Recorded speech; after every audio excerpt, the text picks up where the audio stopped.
Hello everybody, welcome to the 4th episode of Collegeville Conversation. As always, I'm your host, Jason Phelan.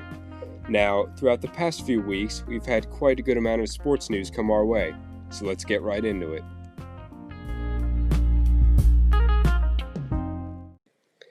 If you haven't heard about Anchor, it's the easiest way to make a podcast. Let me explain. It's free, there's creation tools that allow you to record and edit your podcast right from your phone or computer. Anchor will distribute your podcast for you, so it can be heard on Spotify, Apple Podcasts, and many more. You can make money from your podcast with no minimum listenership. It's everything you need to make a podcast in one place. Download the free Anchor app or go to anchor.fm to get started. Now, we can finally say that the wait is over and the MLB and the Phillies are back. I've got pretty high hopes for the Phillies this year, considering they made a couple of great signings in Zach Wheeler and Didi Gregorius. Speaking of Didi Gregorius, he's had a good couple first games, hitting 2 bombs and, showing a lot of promise with his glove. And when they signed Didi Gregorius, it was probably my favorite signing of theirs this offseason because it gives us another bat in a way, and I knew he was a great fielder, so it gave us a little bit of insurance in the batting order, and, it's just always good to have another bat. And with this, my prediction was going to be that the Phillies were, if they didn't win the division, they were at least going to finish second in the division because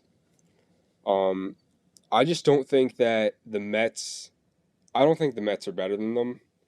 The Mets, they've obviously got better pitching than the Phillies and DeGrom and Syndergaard, and pitching is just one thing that the Phillies have been ignoring, which is it doesn't sit right with a lot of Phillies fans, and it's just been a reason that they've lost games because the bullpen just can't get it done when our starters such as Aaron Nola have quality starts. And even if our bats are going, the bullpen always found a way to blow it, and it just holds them back.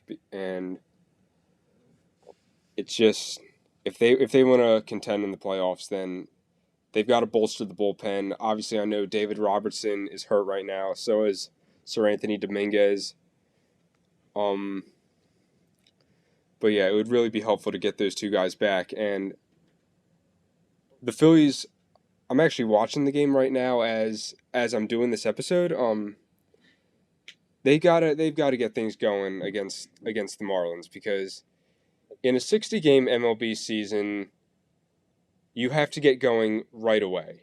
You can't slack around. You can't stall. Because, it's so tight. The race is going to be so tight, especially in the NL East, if they want to keep up with the Braves at least.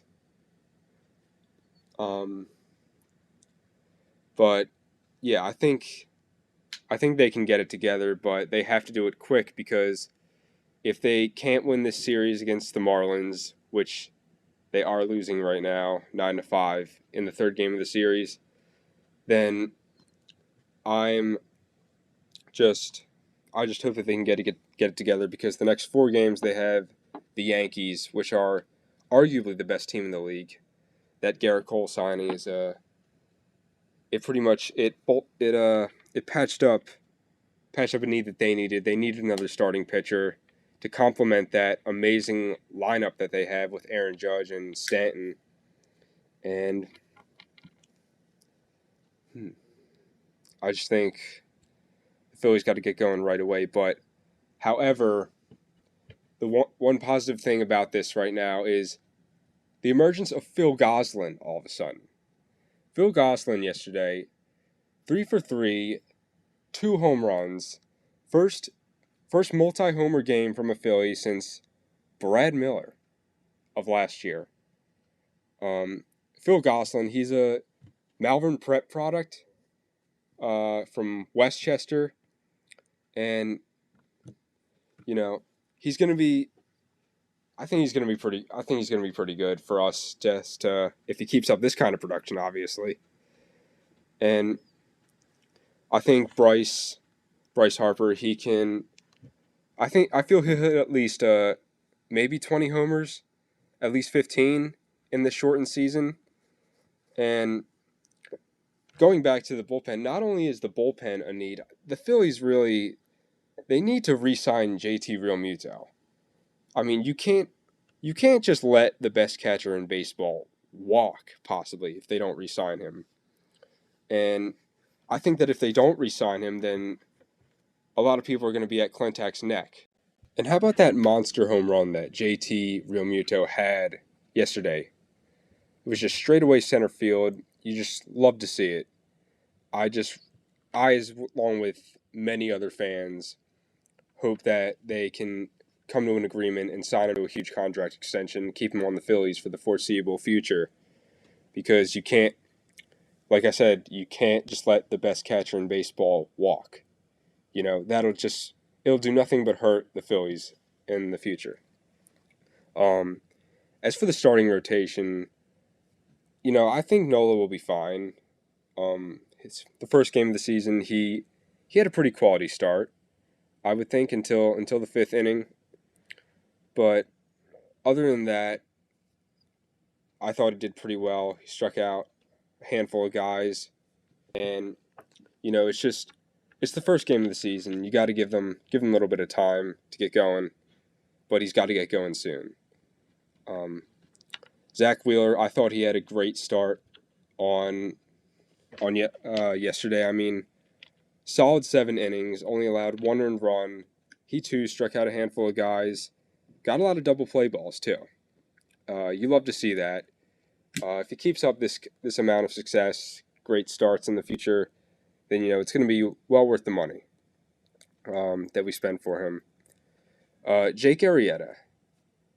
I hope that Jake Arrieta can, you know, turn around, put out more quality starts than he has been.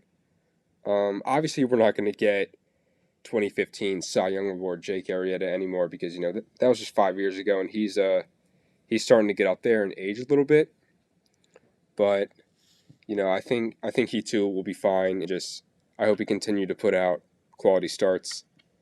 Vince Velasquez, I never really saw him as a starting pitcher. I still don't think he is a starting caliber pitcher, but I think they should just do what they did with Nick Pivetta and, you know, move him to the starting rotation. I would like to see them call up Spencer Howard, to be honest with you.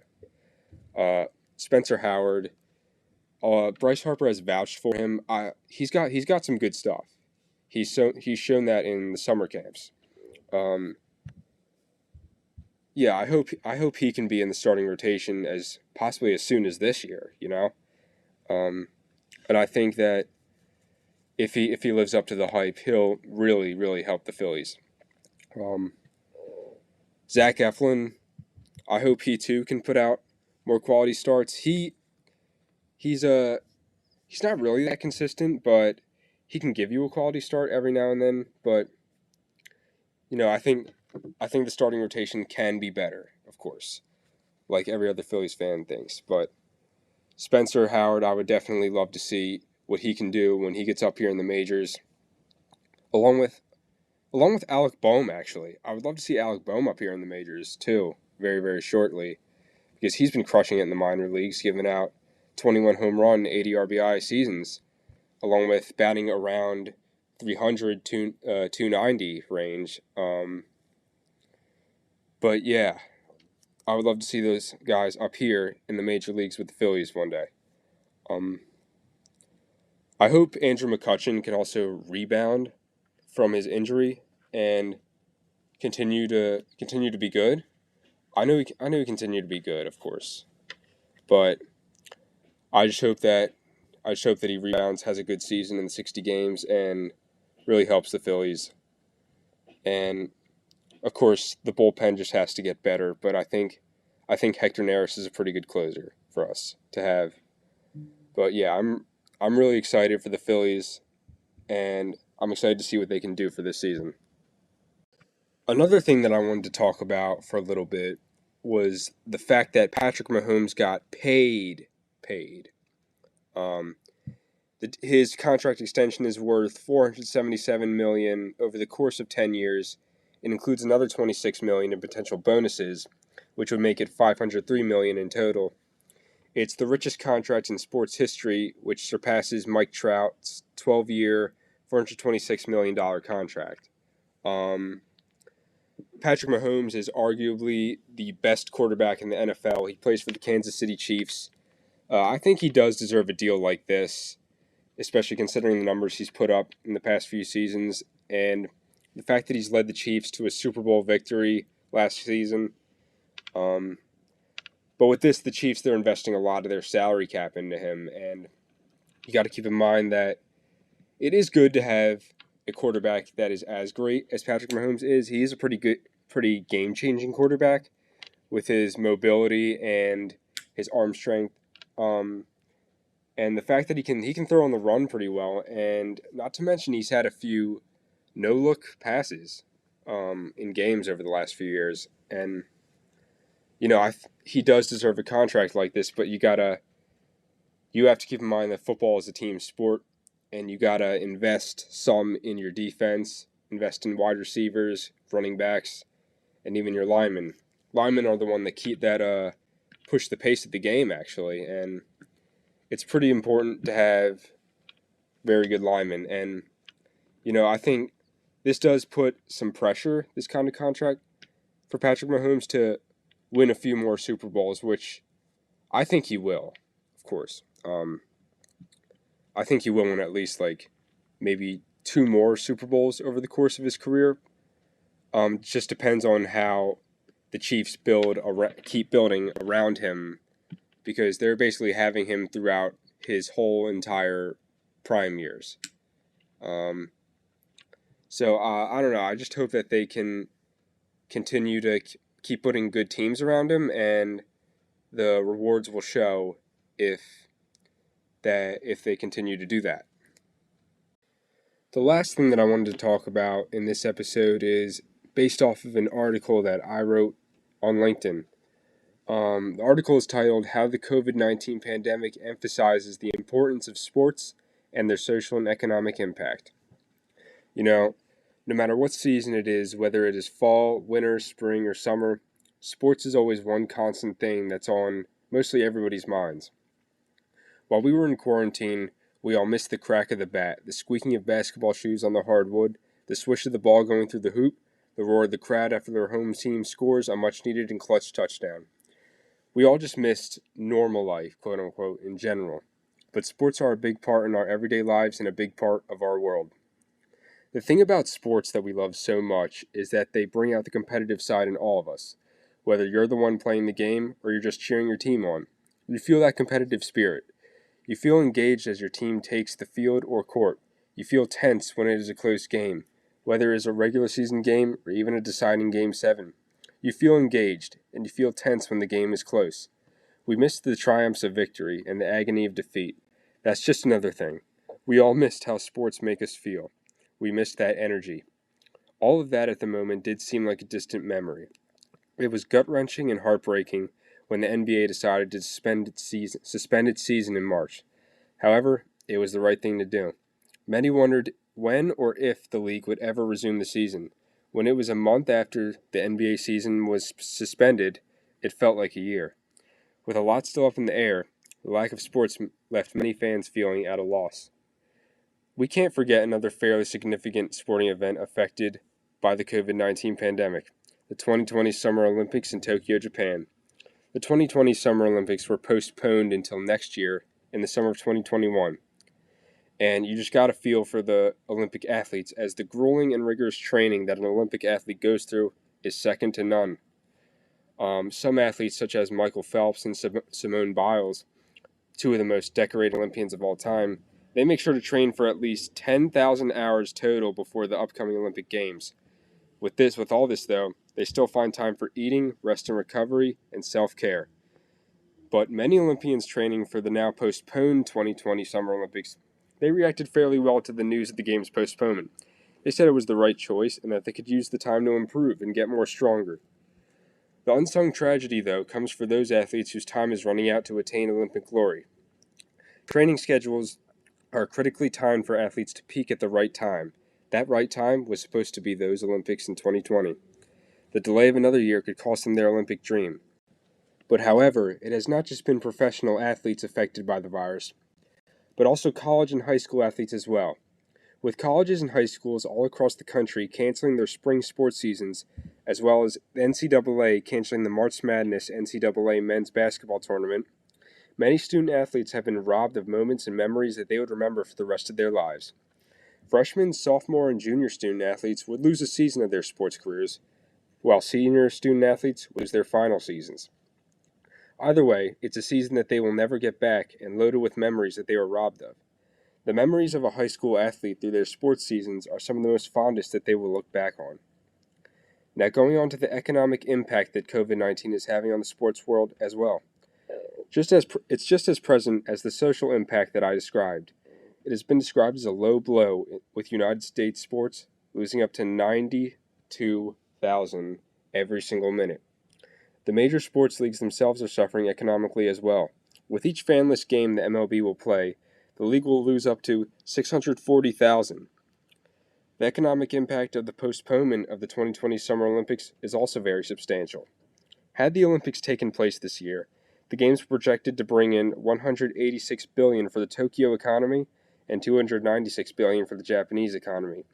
Sponsors for the games have also been affected by the postponement of the Olympics, with the postponement causing them to lose over $1.8 billion. At the start of the shutdown of sports, it was projected that the sports industry could lose $12.3 billion by mid-June. Jobs in sports have been impacted as well, with 1.3 million sports jobs being reduced or erased. The majority of workers affected were millennial workers around the ages of 25 to 34. Now, with the NBA coming back on July 30th and running scrimmages beforehand, the NHL announcing their return, and the MLB and MLBPA finally coming to an agreement and starting the season towards the end of July and having summer camps, we will finally feel that joy, that suspense, that tensity, that feeling of defeat, and that feeling of success and victory with our favorite teams once again. It will be some time before everything is back to the way it once was, but for now, we must remain strong and patient. As ESPN once said, we are playing for a different kind of team right now. That team is the millions of healthcare workers and essential workers that work day and night in order to keep our country running and strong. For that, we are endlessly grateful.